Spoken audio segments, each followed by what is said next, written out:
Bonjour les amis, bon matin à vous. Je vais vous faire écouter une histoire. Une histoire qui est arrivée à une dame. Écoutez-la et écoutez-la bien. Et à la fin de celle-ci, chacun pourra se faire une idée de la situation. Comment se préserver de ce genre de situation. D'accord? Dressez bien vos oreilles, s'il vous plaît. Allons-y. J'ai eu une liaison avec mon propre fils sans le savoir. Quand j'avais 15 ans, j'étais encore au collège. J'ai eu une relation avec l'un de mes enseignants.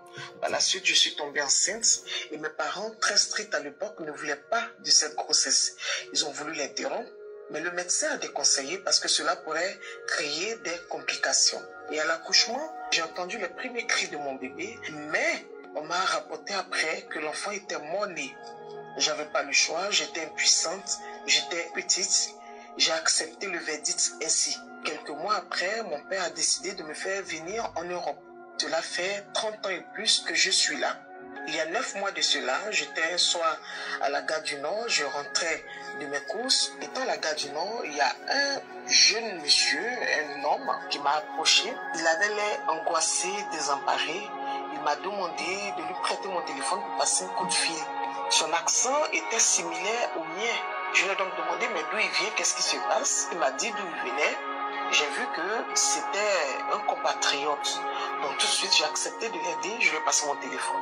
Malheureusement, le numéro qu'il a composé ne passait pas. J'ai moi-même insisté, ça ne passait pas. Nous sommes restés là près de 15 minutes. Au moment de partir, il m'a supplié de l'aider parce qu'il n'avait personne. Donc je suis encore restée pour essayer de comprendre ce qui n'allait pas. Et là, il m'explique qu'il était arrivé le jour même. Il venait chez son oncle. Il a appelé son oncle, étant à l'aéroport. Son oncle lui a indiqué comment faire pour arriver à la gare du Nord et que là, il allait venir le chercher. Depuis le matin, il est là, il appelle, le numéro ne passe pas.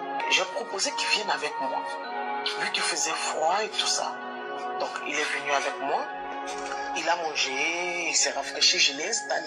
J'ai proposé qu'il dorme là jusqu'au lendemain. Le lendemain, j'ai encore appelé le numéro, on a insisté ensemble, ça ne passait toujours pas. Il a appelé au pays, il a expliqué la situation à sa famille, qui eux aussi de leur côté ont tenté de joindre ce dernier en vain. Je me suis dit, bon, s'il part, il va où? C'était compliqué. Donc j'ai décidé, je ne sais pas pourquoi, de le garder un moment. Après 2 semaines, c'était toujours pareil, on n'avait pas joint. Mais bon, au fil du temps, avec le rapprochement avec lui, il est tellement serviable et sympa, il m'aidait vraiment dans la maison et tout. Je ne sais pas, un soir après un repas, on a pris un peu de vin et puis c'est parti. Ainsi, nous avons commencé une liaison de mois. Moi, j'ai 45 ans et plus, mais je ne fais pas mon âge. Par contre, lui, c'est un monsieur d'une carrure assez imposante. Donc, nous sommes restés dans la relation. Au bout de 3 mois, il a pu joindre l'oncle.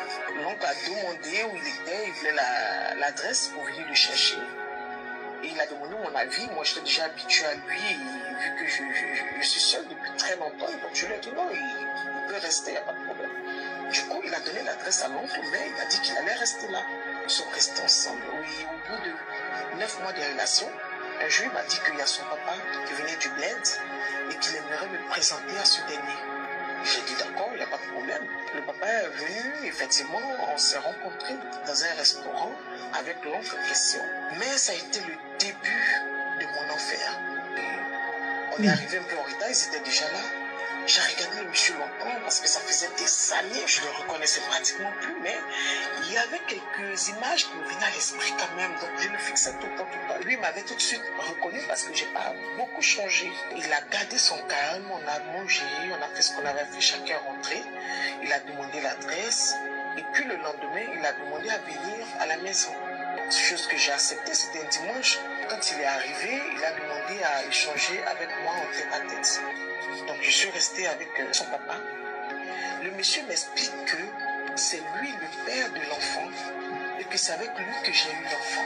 Et je lui ai dit non, ce n'est pas possible parce que mon fils à la naissance était mort. Il a dit non, à la réalité, l'enfant n'était pas mort. C'est là qu'il va m'expliquer que mes parents étaient rentrés dans un deal avec eux et que mes parents avaient dit qu'ils ne voulaient pas de la grossesse, ne voulaient pas de l'enfant, et que s'ils veulent l'enfant vivant à la naissance, qu'ils s'arrangent à récupérer l'enfant, et ils vont faire déclarer l'enfant mort-né, comme ça je vais accepter de voyager.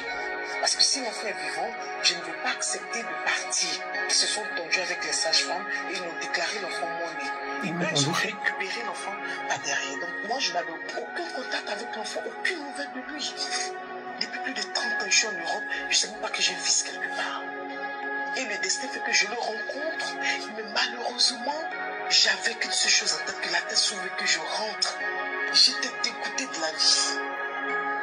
Rage, colère, je ne sais même pas ce qui m'animait. J'ai juste demandé une chose, qu'il parte avec son fils. Je ne sais pas comment il a expliqué, il est sorti, je ne sais pas comment, qu'est-ce qu'il a expliqué, mais il est rentré, il me dit, ah chérie, mais quand il a dit chérie, j'ai failli mourir. J'avais envie de vomir. Il me dit, non, je vais aller quelques jours avec papa, est-ce que tu peux me... Je lui ai fait des signes, non, il m'a dit, non, tu n'es pas content, si, allez-y, allez-y, allez-y. Ils sont pas dit, non, alors rapidement, on est pressé, mon cher. Et donc, ils se sont hâtés de partir avec lui. Il les a suivis, il m'a dit non, j'irai juste 2 jours et je reviens. J'ai dit ok. Mais depuis lors, je l'ai bloqué de partout et je n'accepte pas qu'il vienne. Il est venu à la maison, il a sonné. Même fois, il vient la nuit, il vient de jour. Je n'accepte pas d'ouvrir, je ne veux pas. J'ai même dit au concierge de ne plus le laisser rentrer dans le bâtiment. Je ne sais pas comment le regarder, comment lui expliquer, quoi lui dire. Est-ce que son père lui a dit? Il m'a laissé un message, plein de messages. Dans mon mail, parce que là je le veux du carton, mais dans mon mail il m'a laissé des messages. Il me dit qu'il veut me voir, il faut qu'on parle, mais on parle de quoi? Je ne vis plus, on m'a tué la première fois en me disant que mon fils était mort-né. Et là cette fois-ci on m'achève. Je fais quoi? Vous avez écouté l'histoire, les amis, vous avez bien dressé les oreilles. 9 mois de relation avec son propre enfant. Enfant sorti de ses entrailles. C'est dur, non? Hein? De tomber face à ça. C'est dur. Que faire quand on se retrouve face à ce genre de situation? Donnez vos avis en commentaire. Mais seulement, les parents, ce que moi je vais dire, les parents, certes, ils faisaient bien hein, par rapport à l'avenir de leur fille. S'il lui avait dit que l'enfant, oui, voilà, ton bébé, machin, elle serait restée. Elle aurait refusé de voyager. Ils ont pris cette décision, c'était pour lui offrir un avenir luisant. Mais seulement, en temps normal, quelques années après, hein, il aurait fallu qu'on lui dise la vérité. Que, ma chérie, si on a pris cette décision-ci, c'est parce que, en fait, ton bébé n'était pas à la naissance, comme on te l'avait fait croire. Hein? Il est là, il est bel et bien là, avec son papa. La fille étant déjà de ce côté, elle n'allait plus changer d'avis ou bien demander de rentrer. Bien au contraire, elle aurait œuvré à ce que peut-être cet enfant-là la retrouve. Donc, et élever cet enfant. Hein? Pas à se retrouver là aujourd'hui à entretenir des rapports sexe. Vous comprenez? 9 mois de rapports sexe. Amoureuse de son propre enfant. Parce qu'on lui a caché toute sa vie. Hein? La vérité. Sachons, oui, les décisions, c'est bien. Hein? De bonnes décisions, il faut savoir en prendre. Mais seulement ce genre-ci là, hein? Il faut aussi savoir lever le voile à un moment donné là-dessus. Oui. Et bien voilà ce qui est arrivé. Hein? Ce qui aurait dû être évité. Peut-être quelques années après. Donc une fois arrivé ici, il aurait fallu qu'on lui dise la vérité. Et voilà dans quoi. Comment est-ce qu'elle verra à nouveau ce fils-là? Comment est-ce qu'elle le regardera? Vous l'avez entendu? L'enfant, on ne lui a pas encore dit, dont le père ne lui a pas encore dit. Hein? Il revient là, il fait que dire chérie, il appelle sa maman chérie. Oui, bon, il est toujours dans sa relation amoureuse. Et oui, toujours dans sa relation amoureuse. Il se sent... Oh God. Et en tout cas, vos avis en commentaire. Vraiment, à sa place, sincèrement, c'est vrai, il faut du temps. Il faut vraiment du temps. on doit lui dire la vérité au jeune homme aussi, ça c'est clair, mais c'est son fils, hein, qu'il retourne en Afrique faire les rites, hein, qu'on a l'habitude de faire dans ce genre de situation, et qu'ils essayent d'avancer, sincèrement. Il n'y a rien à dire, c'est son enfant, qu'ils essayent d'oublier ce qui s'est passé et avancer. Donc surtout qu'ils ne sont pas fautifs. Ce sont les parents. Les parents sont fautifs. Ils auraient dû leur dire la vérité, même là, à l'enfant aussi. Comment lui faire croire que sa maman peut-être est, ou alors, je ne sais pas ce qu'on a fait croire à l'enfant, que la femme avec qui son papa vit, que c'est sa maman. Donc, il aurait fallu qu'à un moment donné, qu'on lui dise la vérité à lui aussi. Donc, comme ça, en marchant là dehors, je ne sais pas, là, dans sa tête, ou même, il aurait tout de suite aussi engagé des procédures pour rechercher sa maman. Au lieu de le laisser, de le laisser comme ça, la maman aussi de son côté comme ça. Pour elle, elle sait que son bébé n'est plus. Et bien voilà ça. Donc, c'est pour dire qu'il y a des choses, vraiment, ce genre de situation, il faut essayer vraiment de les prendre avec les pincettes. Hein? Toujours dire la vérité dans ce genre de situation, sincèrement. Il ne faut pas laisser une maman partir comme ça, hein? Alors qu'elle a un enfant.